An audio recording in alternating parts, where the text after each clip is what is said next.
దేవత దేవునికి వందనాలండి. అలాగే సేవకుల కుటుంబానికి వందనాలు. కూడి వచ్చినటువంటి సహోదరులకి అందరికీ నా వందనాలండి. సిలువలో పలికినటువంటి రెండో మాటను వివరించుకుందామండి.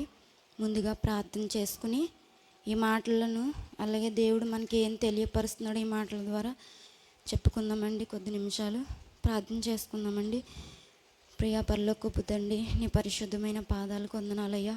తండ్రి ప్రభా, ఇదిగో ఈ దినమున నాయన నీ మాట చెప్పడానికి దేవా ఎన్నికలేని నన్ను నువ్వు నిలబెట్టినావు తండ్రి ప్రభా.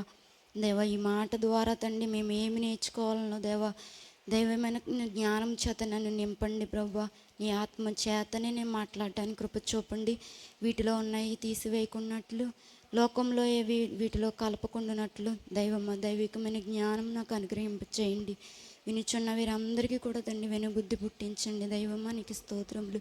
కేవలం తండ్రి ఇక్కడ నీ నా మహిమార్థంగా నేను మాట్లాడే కృపాని గ్రహింపచేయమని దీని ప్రార్థన పాదాలు ఎద్దుకు చేర్చుకుంటారని ప్రభు అయిన యేసుక్రీస్తు నామములో అడుగుతున్నాం తండ్రి, ఆమేన్.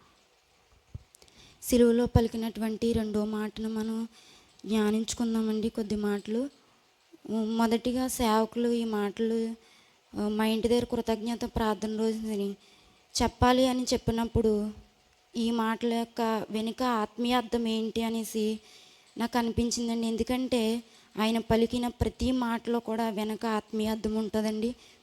మనిషిలాగా డైరెక్ట్గా మాట్లాడేసి చెప్పే విధంగా ఆయన మాటలు ఉండవండి. ఎందుకంటే దాని వెనక లోతైన ఆత్మీయార్థం ఉంటుంది.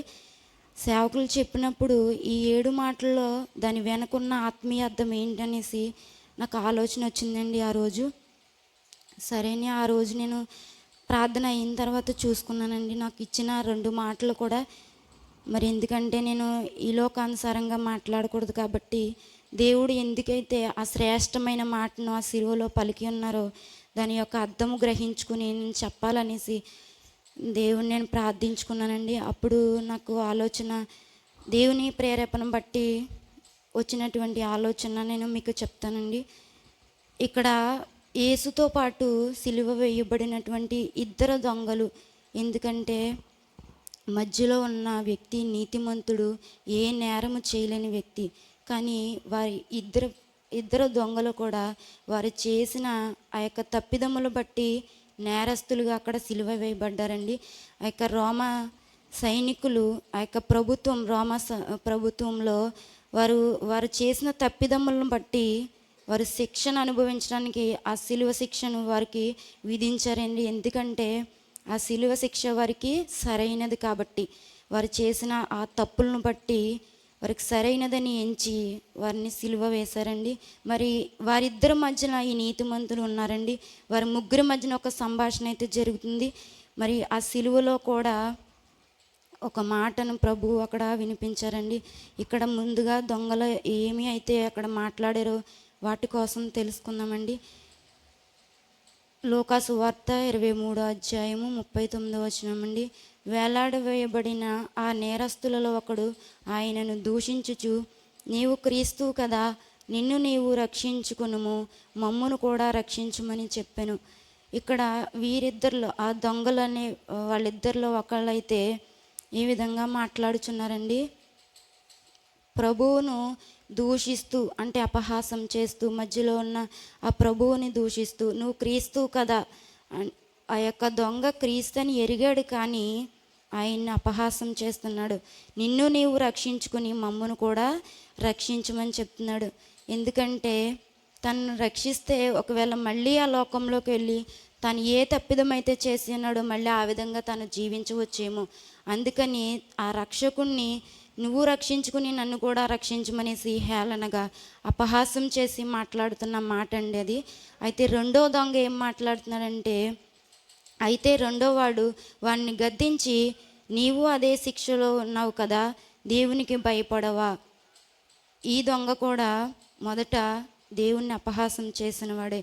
మరి ఈ దొంగ దేవునికి భయపడవా అన్న మాట ఎందుకైతే వచ్చిందంటే, మొదటగా సిలువలో పలికినటువంటి ఆయన మొదటి మాట ఆయన తప్పుదమ చేస్తున్న వారిని, ఆయన శిక్ష వేస్తున్న వారిని క్షమిస్తున్నటువంటి ఆ క్షమాపణను వాడు చూసి ఉన్నాడు కనుక ఆ దొంగ దేవునికి భయపడవా అనే మాట పలికాడండి. ఎందుకంటే ఆ రెండవ దొంగ దేవుడని గమనించాడు. మొదటివాడు అది గమనించినప్పటికీ కూడా దేవునికి తను భయపడలేదు. రెండో వ్యక్తి దేవునికి భయపడ్డాడండి.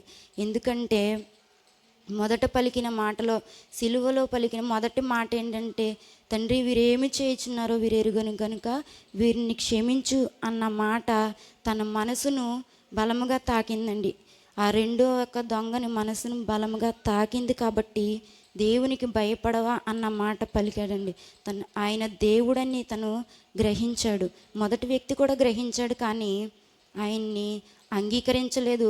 అలాగే దేవునికి తను భయపడలేదు. ఈ లోకంలో కూడా చాలామంది క్రీస్తు అని తెలిసి ఉన్నప్పటికీ కూడా దేవునికి భయపడిన వ్యక్తులు చాలామంది ఉన్నారండి. ప్రభు అని తెలుసు అయినప్పటికీ కూడా ప్రభు వైపు చూడని వారు చాలామంది ఉన్నారు. ఇక్కడ ఈ దొంగలు కూడా చేస్తున్న పని అదేనండి.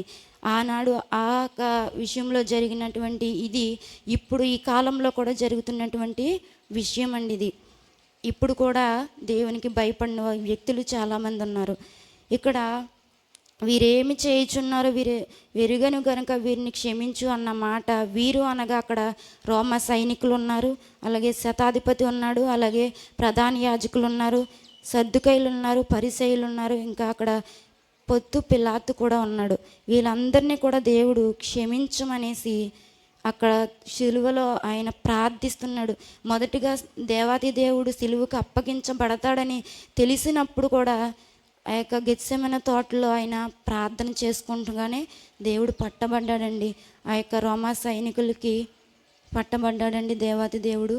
ఎందుకంటే ఇదంతా కూడా దేవుడు ముందుగా ఎరిగి ఉన్నాడు. ప్రవచనాత్మకంగా ఎన్నో విషయాలు ఈ గ్రంథమందు రాయించి ఉంచాడు. ఇదంతా జరుగుతుందని దేవాది దేవునికి ముందుగానే తెలుసండి.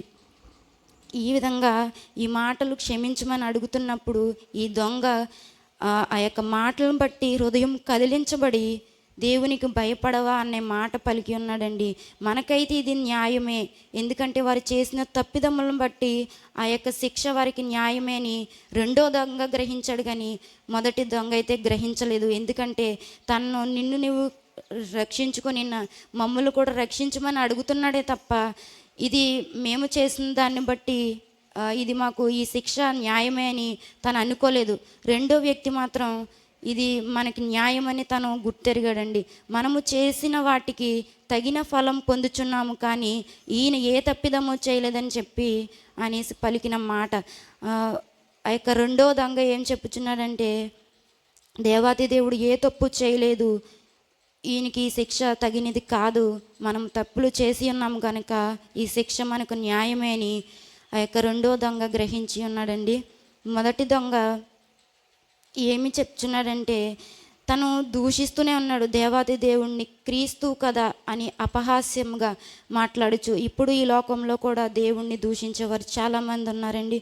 అలాగే క్రీస్తు కదా దేవుడు, ఒకవేళ మనం సంఘబిడ్డలుగా ఉంటూ లోకంలో ఏదైనా చిన్న శ్రమ కలిగినప్పుడు నువ్వు దేవుణ్ణి నమ్ముకుంటావు కదా, నీ దేవుడు నిన్ను రక్షిస్తాడు కదా, మరి నీకెందుకు ఈ శ్రమ కలిగింది అన్న విధంగా కూడా ఈ లోకం మనతో మాట్లాడుతూ ఉంటుందండి.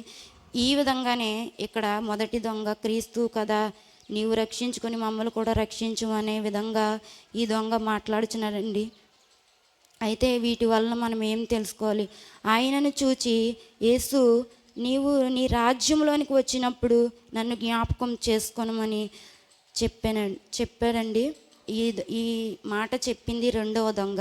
ఎందుకంటే ఆయనకు ఒక రాజ్యం ఉన్నదని ఆ రెండవ దొంగ గ్రహించి ఉన్నాడు. ఆయన రక్షకుడని గ్రహించాడు, ఆయనకు ఒక రాజ్యం ఉన్నదని, దేవుని కుమారుడని, దేవుడని భయపడాలని, ఇవన్నీ కూడా రెండో దొంగ గ్రహించాడు. కానీ ఆ మొదటి దొంగ మాత్రం తాను రక్షించుకోవడానికే ప్రయత్నం చేసి ఉన్నాడు తప్ప తను చేసిన తప్పిదమ్మును బట్టి ఏమాత్రం కూడా నేను తప్పు చేశానని ఇది నాకు న్యాయమని తను ఎంచుకోలేదు, పశ్చాత్తాపడలేదు. ఈ రెండవ దొంగ మాత్రం పశ్చాత్తాపడ్డాడు. అయితే ఈ రెండవ దొంగ చాలా అద్భుతంగా దేవుని ఇక్కడ రాయించినటువంటి 43వ వచనంలో, నేడు నీవు నాతో కూడా పరదేశంలో ఉండు అని నిశ్చయముగా నేను చెప్పుచున్నాను. నేను ఈ మాట ఆ యొక్క రెండవ దొంగ జీవితంలో జరిగిందండి. ఒక అద్భుత రీతిగా జరిగింది. ఎందుకంటే వీరిద్దరూ క్రూరమైన దొంగలు అన్నమాట. ఆ యొక్క రోమా సైన్యం ఆ ప్రభుత్వంలో వీరు చేసిన పనులను బట్టి మనుషులను చంపేంత విధముగా వీరి క్రూరత్వం ఉండబట్టి వీరికి సిలువ వెయ్యాలి అనే ఆ యొక్క శిక్షణ అమలుపరిచారండి ఆ రోమా సైనికులు. ఎందుకంటే ఆ సైనికులు ఆ ప్రభుత్వంలో చేసినటువంటి వారికి ఇచ్చుచున్నటువంటి ఆ యొక్క తీర్పు అన్నమాట. అయితే ఈ రెండవ దొంగ మాత్రం ప్రభువు వందు విశ్వాసం ఉంచి ఉన్నాడండి. ఎందుకంటే ఆయనకు భయపడ్డాడు. ఫస్ట్ ఆయన్ని సొంత రక్షకుడిగా అంగీకరించాడు. అలాగే తను చేసిన తప్పిదమును బట్టి పశ్చాత్తాపడ్డాడండి. ఆ సిలువలో తనకున్నటువంటి ఆ కొద్ది సమయంలోనే తను పశ్చాత్తాపడ్డాడు. విశ్వాసంతో తను రక్షించుకొని, అలాగే నేడు నీవు నాతో కూడా పరదేశులో ఉందువని నిశ్చయముగా నేను నీతో చెప్పుచున్నాను. నేను అలాగే యేసు నీవు నీ రాజ్యంలోనికి వచ్చినప్పుడు నన్ను జ్ఞాపకం చేసుకోనమని ఈ ఒక్క మాట ద్వారా ఈ యొక్క రెండో వ్యక్తి ఈ పరదేశంలోకి వెళ్ళడానికి అవకాశం దొరికిందండి. ఎందుకంటే తను జ్ఞాపకం చేసుకోనమని ప్రభువును వేడుకున్నాడండి. ఎందుకంటే ప్రభు దేవుడని గుర్తెరిగాడు, ఆయనకి భయపడ్డాడు, పశ్చాత్తాపడ్డాడు తను చేసిన తప్పిదములను బట్టి. ఆ విధంగా ప్రభువుని ఆయన రాజ్యం వచ్చినప్పుడు, ఆయనకు ఒక రాజ్యం ఉందని గుర్తెరిగాడు. ఆయన రాజ్యం వచ్చినప్పుడు నువ్వు నన్ను జ్ఞాపకం చేసుకోనమని ఈ ఒక్క మాట ద్వారా ఈ రెండవ వ్యక్తి, ఈ రెండవ దొంగ ఆ యొక్క పరదేశిని పొందుకున్నాడండి. ఎందుకంటే తనకు ఉన్నటువంటి సమయం చాలా కొద్దిది, ఆ రెండో వ్యక్తికి ఉన్నటువంటి సమయం. కానీ ఈ పరదేశం తనకి ఎలా దక్కిందంటే తన విశ్వాసంతో రక్షించబడ్డాడు. దేవుని కృప ద్వారా రక్షించబడ్డాడు. అలాగే ఆ యొక్క సిలువు, ఆ యొక్క తీర్పు వేదికగా చేసుకుని దేవాతి దేవుడు ఆ ఇరువురు దొంగల్ని కూడా అక్కడ తీర్పు కూడా జరిగిందండి. ఎందుకంటే మొదటి వ్యక్తి తను లోబడలేదు దేవునికి, అలాగే తను చేసిన తప్పులకు పశ్చాత్తాపడలేదు. ఈ వ్యక్తి పశ్చాత్తాపడ్డాడు. అలాగే నీ రాజ్యం వచ్చినప్పుడు నన్ను జ్ఞాపకం చేసుకోనమని ఒక్క మాట తను పలికి ఉన్నాడండి. ఈ మాట ద్వారా తనకి ఈ పరదేశు దక్కింది. ఈ పరదేశులో దేవునితో సహవాసం, నిత్యము ఆయనతో ఐక్యత కలిగి ఉండటానికి ఈ దేవుని పరదేశులో సహవాసాన్ని తను కోరుకున్నాడు. ఎందుకంటే ఈ లోకంలో ఒక వ్యక్తి నిలబడినప్పుడు తను మంచివాడు, తన చెడ్డవాడు, లేదంటే తన ధనవంతుడు, తన పేదరికం కలిగిన వాడని ఒక వ్యక్తిని మనం అంచనా వేస్తాము. కానీ ఇక్కడ ఈ దొంగ చేసిన పనులు బట్టి ఈ రోమా సైన్యము అంచనా వేసి దొంగలని గుర్తించి అక్కడ వారిని శిక్షించడానికి ఆ యొక్క శిక్షావిధి వేసి ఆ యొక్క సిలువకు అప్పగించినప్పుడు ఇక్కడ వీరిద్దరి మధ్య నీతిమంతుడు ఉన్నాడండి. ఆయన ఏ తప్పిదము చేయలేదు, అయినప్పటికీ ఆయన్ని కూడా సిలువ వేశారు. మరి ఈ ప్రభువు చేసిన తప్పిదములు ఏంటంటే ఈ లోకంలో ఆయన చేయడానికి స్వస్థతలు చేశారండి. ఇదే ఈయన చేసిన తప్పు. అలాగే దేవుని మార్గం ఏంటో తెలియపరచడానికి ఈ లోకానికి వచ్చిన దేవాతి దేవుడు ఈ రోమా సైన్యానికి అది తప్పుగా ఎంచి అదే దేవాది దేవుడు చేసిన తప్పని ఆ ప్రజలందరినీ కూడా ఆయన వైపుకు తిప్పుకుంటున్నారని సువార్త చేస్తూ, అలాగే రక్షిస్తూ, స్వస్థతలు పరుస్తూ ఆయన వైపుకు తిప్పుకుంటున్నారని ఈ రోమా సైనికులందరూ కలిపి ఆయన ఏ తప్పిదము చేయకపోయినప్పటికీ ఆయన మీద నేరములు మోపి ఆయన్ని సిలువ వేయటానికి, అలాగే అక్కడ ఉన్న సైనికులు, రోమా శతాధిపతి వీళ్ళందరూ కూడా ఆయన సిలువ వేయటానికి ఆయన అప్పగించారండి. అయినప్పటికీ ఆ సిలువలో ఉన్నప్పటికీ కూడా అక్కడ కూడా దేవాది దేవుడు ఒక అద్భుతమైన కార్యం, ఇద్దరు దొంగలకి కూడా తీర్పు తీరుస్తున్నాడండి. ఒకళ్ళైతే ఆ తీర్పుకు లోబడ్డారో, ఇంకొకరైతే ఆ తీర్పుకి లోబడలేదు. లోబడని వ్యక్తి అక్కడ విడిచిపెట్టబడ్డాడు. ఈ లోబడిన వ్యక్తి ఏంటంటే నీవు నాతో కూడా పరదేశంలో ఉంటావన్న మాటను తను పొందుకున్నాడండి.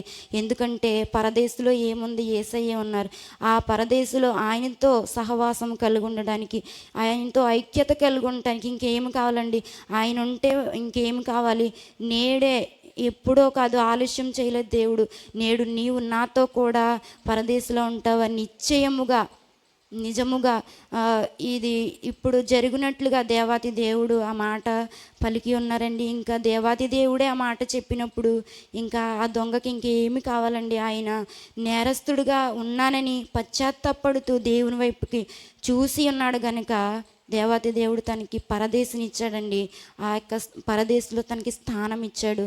ఎందుకంటే ఈ లోకంలో మనం ఎన్నో కార్యాలు చేసి ఉంటాం, కానీ మనం చేసిన దేన్ని కూడా దేవుని సన్నిధిలో ఒప్పుకోము, వాటి విషయంలో పశ్చాత్తాపడము. మనం చేసిందే కరెక్టు అనుకుంటూ వెళ్ళిపోతూ ఉంటాము. మరి దేవుని రాకడొచ్చినప్పుడు ఈ మొదటి దొంగ ఎలాగైతే విడువబడ్డాడో మనము కూడా అలాగే విడువబడతామండి. మరి ఈ రెండో దొంగకి సమయం లేదు.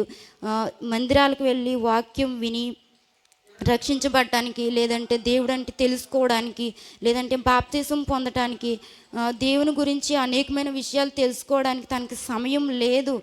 మరి ఆ యొక్క రెండో దొంగకి మరి ఆ పరదేశం ఎలా దక్కిందంటే, తాను విశ్వసించిన ఆ కొద్ది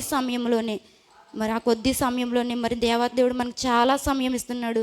మరి ఆ సమయం ఇస్తున్నప్పుడు కూడా మనం ఇంకా కూడా మార్పు చెందకుండా, దేవుని వైపుకి చూడకుండా, మరి ఇంకా మనం లోకంలోనే తిరుగుతూ, ఈ మొదటి దొంగ ఎలాగైతే నిర్లక్ష్యంగా క్రీస్తుని ఎరిగినప్పటికీ కూడా తన పనుల నిమిత్తమే తనను రక్షించమని ఇంకా లోకంలో తిరగాలనే ఆలోచనతో మరి ఇంకా దేవుణ్ణి మనం అనేకమైన విషయాల్లో అడుగుతూ ఉంటాం. నాకు అది కావాలి, ఇది కావాలి అంటూ. ఇక్కడ కూడా అదే ఈ మొదటి దొంగ చేస్తున్న పని అండి.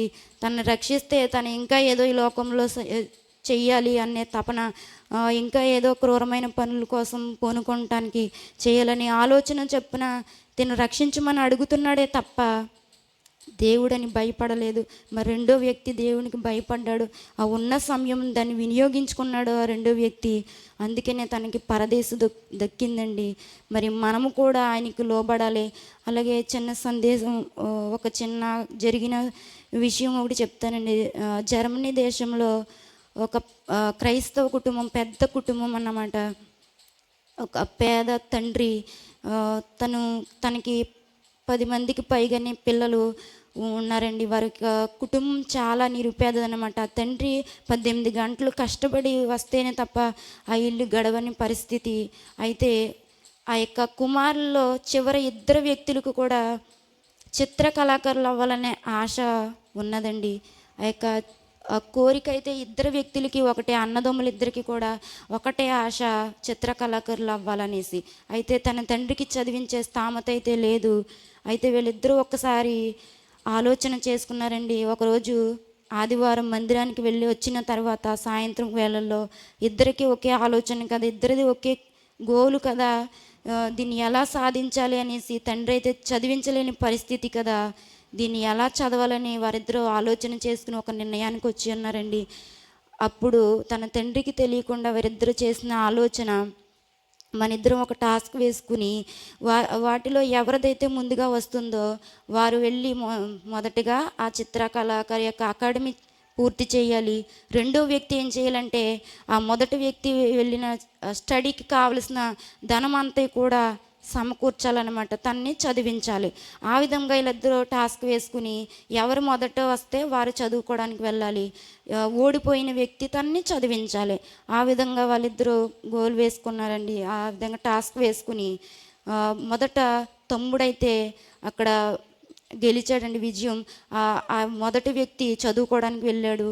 అన్నయ్య అయితే తన్ని చదివించడానికి ఓడిపోయాడు కాబట్టి తనను చదివించడానికి చాలా కష్టపడ్డాడు. ఆ యొక్క బొగ్గు గన్నెల్లో తవ్వకాల్లో తను చాలా కష్టపడి తన చేతులంతా కూడా చాలా నలగగొట్టబడ్డాయి అన్నమాట. ఎందుకంటే తను ఇంకా తన తమ్ముడిని తన యొక్క కళ నెరవేర్చాలనే ఉద్దేశంతో తను కష్టపడి చదివించాడు. ఆ విధంగా మొదట వెళ్ళిన వ్యక్తి 4 సంవత్సరాలు కూడా ఆ యొక్క చిత్రకళల యొక్క స్టడీ పూర్తి చేసుకుని మళ్ళీ తన సొంత గృహానికి వస్తున్నప్పుడు తన కుటుంబము అలాగే తన యొక్క అన్న చదివించిన వ్యక్తి గొప్ప విందు చేసి తన ఇంటికి తీసుకొచ్చి చాలా గొప్ప విందు చేసి తన కోసం ప్రచురపరుస్తూ ప్రజలందరి ముందు కూడా ఈ యొక్క చిత్రకళాకారు యొక్క నైపుణ్యాన్ని సంపాదించాడు అన్న ఈ యొక్క సందర్భంలో గొప్ప విందు చేసుకుని చాలా సంతోషించారండి. అయితే ఆ గెలిచిన వ్యక్తి అంటాడు, ఇదంతా అన్నయ్య యొక్క చేసిన త్యాగం అనేసి చెప్పి, ఇప్పుడు అన్నయ్య యొక్క టాస్క్, అన్నయ్య చదువుకోవడానికి వెళ్తాడు, నేను కష్టపడి తనని చదివించాలి అన్న ఆ సందర్భాన్ని ఆ యొక్క విందులో అందరికీ కూడా తెలియపరిచాడండి. అయితే అన్నకి చదవాలనే ఆసక్తి అప్పటికే చచ్చిపోయింది. ఎందుకంటే తనలో ఆ యొక్క శక్తి కోల్పోయాడు, ఆ చదవాలన్న శక్తి, ఆ యొక్క ఆశను కోల్పోయాడు. ఎందుకంటే తను చదివేంత ఆసక్తి తనలో లేదు. ఎందుకంటే తను కష్టపడి నలిగిపోయాడు. ఆ చేతులు కూడా ఆ యొక్క చిత్ర కళాకళ వేయడానికి బ్రష్ పట్టుకోవడానికి కూడా తనకి ఓపిక లేదు. బాగా నలగగొట్టబడ్డాయి తను కష్టపడిన దాని విధానాన్ని బట్టి. ఆ విధంగా తను చెప్పుచున్నప్పుడు అన్న అయితే లేచి బాధపడుతూ కన్నీటితో తను లేచి తన రూమ్లోకి వెళ్ళిపోయి మోకరించి ప్రార్థిస్తున్నాడండి. తను తమ్ముడు యొక్క జీవితంలో చేసినటువంటి దేవుడు చేసినటువంటి కార్యమును బట్టి ఆ యొక్క అన్న ప్రార్థన చేసుకుంటున్నాడు గదిలో. అయితే తమ్ముడు అన్న ఏం చేస్తున్నాడని గ్రహించడానికి తన యొక్క రూమ్ దగ్గరికి వచ్చినప్పుడు కిటికీ నుంచి ఆ యొక్క అన్నయ్య ఏం చేస్తున్నాడని గ్రహించినప్పుడు ఆ యొక్క అన్నయ్య మోకరించి చేతులు ఇలా పెట్టి ప్రార్థన చేయడం చూసి ఉన్నాడండి. ఎందుకంటే ఆ తమ్ముడు ప్రొఫెసర్ల కంటే ఎక్కువగా ఆ యొక్క చిత్రకళాకారుల్లో చాలా మంచి విజయం సాధించి తిరిగి వచ్చాడండి. ఆ యొక్క అన్న చేసిన త్యాగమును బట్టి, ఆ ప్రేమ, ఆ యొక్క తమ్ముడు పట్ల ప్రేమను బట్టి తన కళ పూర్తి చేసుకున్నాడు. అయితే అన్నయ్యను పంపించడానికి సిద్ధపడినప్పుడు అన్నయ్య మాత్రం కన్నీటితో ప్రార్థన చేస్తున్నప్పుడు ఆ యొక్క హస్తాలను చూశాడండి. ఇంతవరకు కూడా తన యొక్క అన్న యొక్క హస్తాలు తను చూడలేదు. ప్రార్థన చేస్తున్నప్పుడు తను ఒక పక్క నుంచి తన చేతులు చూసినప్పుడు తన చేతులు బాగా నలగగొట్టబడ్డాయి. అన్నయ్య బ్రష్ పట్టుకుని ఆ యొక్క చిత్రాలు వేయటానికి కూడా తనకి ఎంత మాత్రము కూడా ఆ యొక్క చేతులు సహకరించవండి. ఆ విధముగా తన చేతులు నలగగొట్టబడ్డాయి. అప్పుడు ఆ తమ్ముడు తను నేర్చుకున్న నైపుణ్యాన్ని బట్టి ఒక పేపరు ఆ యొక్క పెన్నును తీసుకుని తన అన్న యొక్క చేతులను తను ఎలాగైతే పెట్టి ప్రార్థిస్తున్నాడో ఆ నలగగొట్టబడిన ఆ యొక్క చేతులను ఎలాగైతే ఉన్నాయో అలాగే అదే విధముగా ఆ యొక్క పెయింటింగ్ అయితే వేశాడండి. ఇంతకుముందు చేసిన ఆ యొక్క పెయింటింగ్లన్నిటికంటే కూడా ఆ అన్న యొక్క చేతులు వేసిన పెయింటింగ్ యొక్క చాలా నైపుణ్యాన్ని తీసుకొచ్చింది. అలాగే తనకి చాలా పెద్ద పేరు తీసుకొచ్చింది. మరి ఆ చేతులు ఏంటంటే ప్రార్థించే చేతులు అన్నమాట. ఆ ప్రార్థన చేసే చేతులు ఎలాగైతే తను వేశాడో మరి మన దేవుడు కూడా, ఎందుకంటే ఇక్కడ నేను చెప్పింది మనుషుల కోసం మాత్రమే. ఒక మనిషి కోసం త్యాగం చేసి ప్రేమ చూపించి తన కొరకు నలగకొట్టబడి తనని ఉన్నతమైన స్థితికి తీసుకొచ్చాడు. మరి ఇప్పుడు దీని ద్వారా కూడా మనం తెలుసుకోవాల్సింది ఏంటంటే మరి ఎంతో సుందరమైనటువంటి మన దేవాతి దేవుడి శరీరం కూడా చాలా నలగగొట్టబడింది. మరి ఆ సిలువలో మరి ఆయన ఉన్నప్పుడు మరి దేవాతి దేవుడు మన అందరికీ కూడా ఒక రాజ్యాన్ని సిద్ధపరిచాడు. మరి ఆయనతో ఉండటానికి, నిశ్చయముగా ఆయనతో ఉండటానికి, అలాగే మరి ఆ పరదేశంలో ఆయన మనకి చోటు ఇవ్వడం కోసం ఈ లోకం వేస్తున్న యొక్క శిక్షలన్నీ కూడా ఆయన మౌనంగానే భరించాడు. ఎందుకంటే ఆయన ఒక్క మాట సెలవిస్తే చాలు మరి అక్కడ ఏదైనా జరుగుతుంది. కానీ ఆయన ఒక్క మాట కూడా మాట్లాడలేదు. మౌనంగానే ప్రతిదీ కూడా ఆయన సహించుకుంటూ వచ్చాడు. ఎందుకంటే ఇదంతా కూడా ముందుగానే ఆయనకి తెలుసు కాబట్టి, తండ్రి ద్వారా ఆ యొక్క కుమారుడు ఈ లోకానికి రాబడి ఉన్నాడు. ఆ యొక్క కుమారుని ద్వారా ఇదంతా జరుగుతుందని, మనందరికీ ఒక రాజ్యం సిద్ధపరచబడాలని, మరి ఆ మార్గము ద్వారానే మనము ఆయన వద్దకు చేరుకోవాలి. కాబట్టి ఈ ప్రాసెస్ అంతా జరిగిందండి. మరి దేవాతి దేవుడు ఇదంతా ఒక ప్రాజెక్ట్ వర్క్ ఎలాగైతే చేస్తారో అలాగే ఈ కార్యక్రమం అంతా కూడా దేవాతి దేవుడు ఒక ప్రాజెక్ట్ వర్క్ను పూర్తి చేసినట్లుగా ఈ యొక్క సిలువ యాగం అనేది ఆయన పూర్తి చేసి ఉన్నాడు. మరి ఆయన సిలువ వేయబడుతున్నప్పుడు కూడా అక్కడ బలమైన చీకటి కమ్మింది ఆ దేశమంతా. అలాగే సూర్యుడు కూడా అదృశ్యమైపోయాడు. మరి ఈ సృష్టిని కలగచేసిన సృష్టి దేవాతి దేవుడు మరి ఇక ఆయన రూపంలో ఆయన చేతులతో చెక్కి ఆయన జీవం పోసిన ఈ మనుషులే ఆయన్ని సిలువ వేస్తున్నారు. మరి ఎంత క్రూరంగా ఆ రోమా ప్రభుత్వము అంత వారి హృదయములు అంత కఠినముగా ఉన్నాయి కనుక మరి ఆ యొక్క దేవాతి దేవుడిని వారు గమనించలేకపోయారు. ఆయన దేవుడని వారు గ్రహించలేకపోయారు. సూర్యుడు కూడా అక్కడ దేవాతి దేవుడు చనిపోతున్నాడని ఆ యొక్క సృష్టి కూడా భయపడింది. చీకటి కమ్మింది. అలాగే గర్భాలైపు తెర నడిమి మొదలుకొని చిరిగిపోయింది. ఆ యొక్క యెరూషలేములో దేవాలయం ముందు ఉన్నటువంటి ఆ యొక్క తెర కూడా చిరిగిపోయింది. ఎందుకంటే ఇక్కడ దేవాతి దేవుడు అక్కడ లేడు. ఆయన మహిమ ఆ యెరూషలేము దేవాలయం ఆ యొక్క అతి పరిశుద్ధ స్థలంలో లేదు. ఎందుకంటే ఆ మహిమ మన ముందుకే వచ్చేసింది. ఆ మహిమ మనం గ్రహించలేని పరిస్థితిలో ఉన్నాము. ఆ మహిమను మనం ఎవ్వరం కూడా చూడలేనిటువంటి అంధత్వంలో ఉన్నాం కనుక ఈ విధంగా బాధ పెట్టి ఆయన్ని సిలువ వేసి ఉన్నారు ఆ రోమా ప్రభుత్వం వారు. మరి ఈ రోజుల్లో చాలామంది కూడా క్రైస్తవులను హింసించేవారు ఉన్నారు. అలాగే మరి మనము కూడా ప్రభువును మన ప్రవర్తనలను బట్టి, అలాగే మన క్రియలను బట్టి, మన మాటను బట్టి ప్రతి విషయంలో కూడా ఆయన్ని ఈ రోమా ప్రభుత్వం ఎలాగైతే హింసించి ఉన్నారో మనము కూడా ఆయన్ని అలాగే ప్రతి విషయంలో కూడా హింసిస్తూ బాధ పెడుతూనే ఉన్నాం. దేవాతి దేవుడు ఒక లేఖనంలో రాసి ఉంచాడు, దేవాలయం పడగొట్టి చూడడం దాన్ని 3 దినములు లేపుతానని. దేవాలయం అనగా ఆయన శరీరము. మరి ఆయన శరీరము వీళ్ళు పడగొట్టగా దేవాతి దేవుడు 3 దినాలు అనగా 3వ రోజున ఆయన లేచాడు. మరి ఆ మాటకి అర్థం కూడా అదేనండి. మరి దేవాలయం అనగా ఆయనదే, మరి హృదయమే ఆయనకి దేవాలయంగా ఏర్పాటు చేయాలండి. మరి దేవాతి దేవుడు మరి ఈ విధంగా మనకి తెలియపరుస్తున్నాడండి. ఈ దొంగల ద్వారా దేవాతి దేవుడు చాలా విషయాలు మనకి తెలియపరిచాడు. మరి దేవాతి దేవుడిని మనం విశ్వసించాలి, మరి నమ్మాలి. మొదటగా ఆయన దేవుడని, ఆయనకు భయపడాలి. ఆయనకి ఒక రాజ్యం ఉందని, ఆయన రాజ్యంతో మన మధ్యకు వస్తాడని, మరి ఆయనకు భయపడిన ఎడల మనం కూడా ఆ యొక్క రెండో దొంగ ఎలాగైతే పరదేశంలో ఆ యొక్క చోటు సంపాదించుకున్నాడో మనం కూడా ఆయనతో నిత్యము ఉండడానికి చోటు సంపాదించుకుంటామండి. ఇదంతా ఎప్పుడంటే మనం చేసిన తప్పిదములను బట్టి పశ్చాత్తాపడినప్పుడు మాత్రమే. మరి ఈ చివరి సమయంలో ఈ రెండో దొంగ పశ్చాత్తాపడ్డాడు. మనం కూడా అలా చివరి సమయంలో పశ్చాత్తాపడితే సరిపోతుందా, మనకు కూడా పరదేశం దొరుకుతుందా అని మనకు ఆలోచన రావచ్చండి. ఎందుకంటే ఆ దొంగకి సమయం లేదు. తను చేసిన క్రూరత్వాన్ని బట్టి తనకి ఆ యొక్క రోమా సైనికులు తనకి శిక్ష విధించారు. తనకి అప్పటి వరకు కూడా దేవుడు అంటే ఎవరో తెలీదు, దేవుని మహిమ ఏంటో తెలీదు. ఆ సిలువలో వచ్చినప్పుడు మరి వాళ్ళిద్దరి మధ్య ఉంచబడిన ఆ దేవాతి దేవుడిని చూసినప్పుడు మొదట మాట పలికినటువంటి దేవాతి దేవుడు క్షమించమని, వారందరినీ క్షమించమని ప్రార్థిస్తున్నటువంటి ఆ ప్రార్థనను ఆ రెండో దొంగ గమనించాడు. మొదటి దొంగ గమనించినప్పటికీ కూడా తను ఎంత మాత్రం కూడా ఆయన మాటకి లోబడలేదు. అందుకని ఈ రెండవ దొంగ ఆ మాటను బట్టి ఆయనకు భయపడి ఆ విధంగా తను పరదేశుని సంపాదించుకున్నాడు. మనము కూడా ఈ విధంగా ఆయనకు లోబడి పరదేశుని సంపాదించుకోవాలని, ఆయనతో నిత్యం ఉండేలాగా మనము కూడా ఆయనతో పాటు ఉండాలనే ఆలోచన చెప్పినది అంతా దేవాతి దేవుడు మనతో చెప్పుచున్నాడనే విషయము నాకు అర్థమైందండి. ఎందుకంటే ఈ మాట నన్ను చాలా బాగా తాకింది. ఈ మాటలు నాకు చాలా బాగా ఇష్టమైనయండి.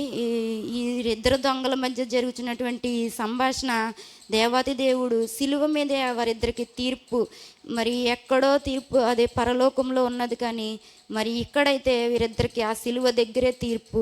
ఒకరు మార్పు చెందారు, ఒకరు మార్పు చెందలేదు. మరి మొదటి దొంగ కఠిన హృదయం కలవాడు కనుక తను మార్పు చెందలేదు. ఈ రోజుల్లో ఇప్పుడు కూడా చాలామంది కఠిన హృదయం కలిగిన వారు ఉన్నారు. వారు కూడా మార్పు చెందలేక, దేవుని వైపుకు చూడలేక, ఆయన మహిమను చూడలేక, మరి దేవాతి దేవుడు మరి యొక్క పరిశుద్ధ స్థలంలో నుంచి వచ్చి మన ముందే మరి ఆయన మహిమ మరి ఎక్కడ ప్రార్థన చేసుకుంటున్నా మరి ఆయన మన ముందు నిలబడుతున్నప్పుడు, మన ప్రక్కన నిలబడుతున్నప్పుడు కూడా మరి గ్రహించలేని వ్యక్తులు ఈ లోకంలో చాలామంది ఉన్నారు. మరి ఆ మహిమే మన ముందుకు వచ్చింది. మనందరం కూడా ఆ మహిమను మరి గమనించి ఆయనకు లోబడాలనేది ఈ మాట ద్వారా మీకు అందరికీ తెలియపరుస్తున్నానండి. మాటలు ఏదైనా తప్పు ఉంటే మరి క్షమించమని ఈ చిన్న మాటలు దేవుడి వినికిల్లో దీవించును గాక ప్రార్థన చేస్తున్నామండి. మొదటి పరిశుద్ధుడా నీ నామానికి వందనాలయ్యా. దేవదిగో తండ్రి, నీవు చెప్పినటువంటి రెండో మాట ద్వారా